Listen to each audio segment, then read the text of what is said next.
দেখো, আজকে আমরা উইল এবং উইল বি এর ব্যবহারটা সংক্ষেপে শিখে নেওয়ার চেষ্টা করব। উইল এবং উইল বি দুটিই কিন্তু ফিউচার টেন্সে ব্যবহৃত হয়। তবে উইল ব্যবহার হয় সাধারণত ফিউচার সিম্পল বা ফিউচার ইনডেফাইনাইট টেন্সে, এবং উইল বি ব্যবহৃত হয় ফিউচার কন্টিনিউয়াস টেন্সে।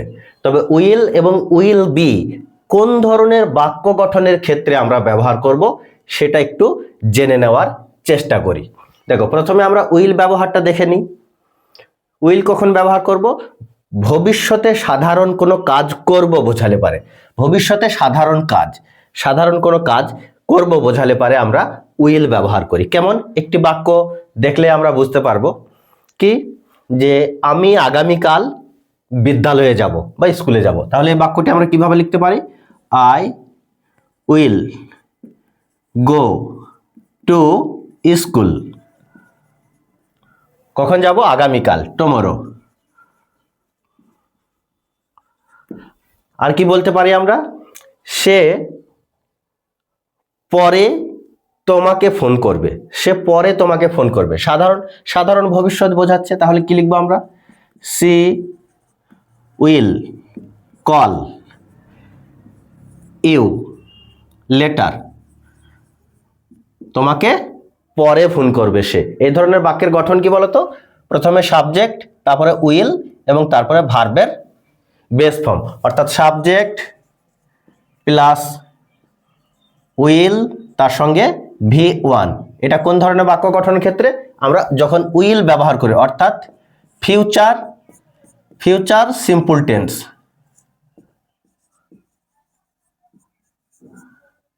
ফিউচার সিম্পল টেন্সের এই গঠন। আর একটা কি ধরনের বাক্য আমরা বলতে পারি? তারা ফুটবল খেলবে। দেখো, সাধারণভাবে ভবিষ্যতে খেলবে, অর্থাৎ ভবিষ্যতে তারা ফুটবল খেলবে। কি বলতে পারি? They will play football. আর কোন ধরনের বাক্য গঠনের ক্ষেত্রে আমরা উইল ব্যবহার করব? হঠাৎ করে যদি আমরা কোনো সিদ্ধান্ত নিই, বা হঠাৎ করে আমরা বলি যে আমি ওই কাজটি করব, সেক্ষেত্রে আমরা উইল ব্যবহার করব। কেমন? আমি ক্লান্ত, আমার একটু বিশ্রাম দরকার। আমি ক্লান্ত, আমার একটু বিশ্রাম দরকার। তাহলে এই বাক্যটি আমরা কিভাবে গঠন করতে পারি? I am tired. এবার কি বলা হচ্ছে? আমার একটু বিশ্রাম দরকার। আই উইল টেক একটু বিশ্রাম, সাম রেস্ট। তাহলে হঠাৎ করে সিদ্ধান্ত নেওয়ার ক্ষেত্রে আমরা উইল ব্যবহার করতে পারি। আর কোন ধরনের বাক্য গঠনের ক্ষেত্রে আমরা উইল ব্যবহার করব? কোনো প্রতিশ্রুতি বা প্রতিজ্ঞা যদি করা হয় ভবিষ্যতের জন্য, তাহলে সেই ধরনের বাক্য গঠনের ক্ষেত্রে আমরা উইল ব্যবহার করব। যেমন আমরা বলতে পারি আমি তোমাকে সাহায্য করব। আমি তোমাকে সাহায্য করব। তাহলে এই বাক্যটি কিভাবে লিখতে পারি? I will help you. আর কোন ধরনের বাক্য বলতে পারি আমরা? আমি তোমাকে সর্বদা ভালোবাসবো। তাহলে এই বাক্যটা কিভাবে বলতে পারি? ভালোবাসবো, অর্থাৎ ভবিষ্যতে। আই উইল লাভ ইউ সর্বদা, অলওয়েজ। তাহলে এই যে প্রতিশ্রুতি দেওয়া, আমি তোমাকে সাহায্য করব, আমি তোমাকে সর্বদা ভালোবাসবো, প্রতিজ্ঞা করা, এই ধরনের বাক্য গঠনের ক্ষেত্রে আমরা সর্বদা উইল ব্যবহার করব। আর কোন ধরনের বাক্য গঠনের ক্ষেত্রে আমরা উইল ব্যবহার করব? যদি ভবিষ্যৎ সম্পর্কে কোনো ধারণা করা হয় বা ভবিষ্যৎবাণী করা হয়, সেক্ষেত্রে আমরা উইল ব্যবহার করব। কেমন?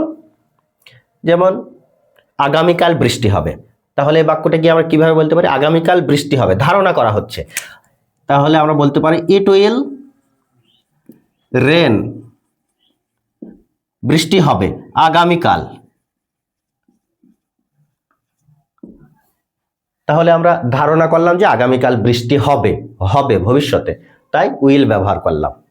আর কি বলতে পারি আমরা? তুমি পরীক্ষায় পাশ করবে। তুমি পরীক্ষায় পাশ করবে। তাহলে কি বলতে পারি?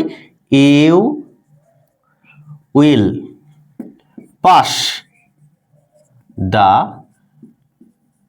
এক্সামিনেশন বা এক্সাম।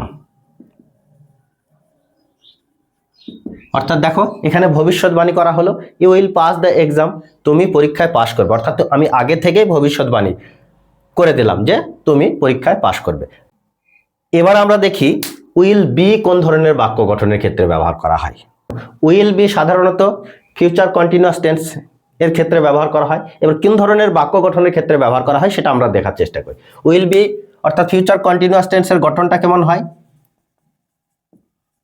তাহলে এই হচ্ছে ফিউচার কন্টিনিউয়াস টেন্সের গঠন। এবার আমরা কোন ধরনের বাক্য গঠনের ক্ষেত্রে উইল বি ব্যবহার করব সেটা দেখি। যেমন আমি বলতে পারি যে সে টিভি দেখতে থাকবে, অর্থাৎ ভবিষ্যতে কোনো কাজ যদি চলমান বোঝায়, ভবিষ্যতে হবে কাজটি কিন্তু সেই কাজ যদি চলতে থাকে অর্থাৎ চলমান কোনো ভবিষ্যৎ কাজ বোঝালে পরে আমরা উইল বি ব্যবহার করব। তাহলে কি বললাম, সে টিভি দেখতে থাকবে, কি লিখতে পারি আমরা, সি উইল বি, অর্থাৎ সে টিভি দেখতে থাকবে। যেমন তারা ক্রিকেট খেলতে থাকবে, তাহলে আমরা কি লিখতে পারি, they will be playing cricket, অর্থাৎ তারা ক্রিকেট খেলতে থাকবে। আর কোন ধরনের বাক্য গঠনের ক্ষেত্রে আমরা ব্যবহার করতে পারি, ভবিষ্যৎ সম্পর্কে যদি কোনো অবস্থা বোঝানো হয়, ভবিষ্যৎ সম্পর্কে যদি কোনো অবস্থা বোঝানো হয় তাহলে আমরা উইল বি ব্যবহার করব। কেমন, সে ডাক্তার হবে, তাহলে বাক্যটি আমরা কিভাবে বলতে পারি, সে ডাক্তার হবে, she will be a doctor. তারা সুখী হবে, তারা সুখী হবে, ভবিষ্যতের অবস্থা বোঝানো হচ্ছে, তারা সুখী হবে, দে উইল বি হ্যাপি, তারা সুখী হবে। এটা কঠিন হবে, এটা কঠিন হবে, ইট উইল বি ডিফিকাল্ট,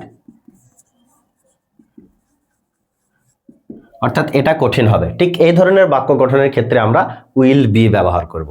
তাহলে আমরা কি দেখলাম, কোনো কাজ যদি ভবিষ্যতে হবে বোঝায়, ভবিষ্যতে কাজ হবে, কাজ হবে, তাহলে আমরা কি ব্যবহার করব, উইল।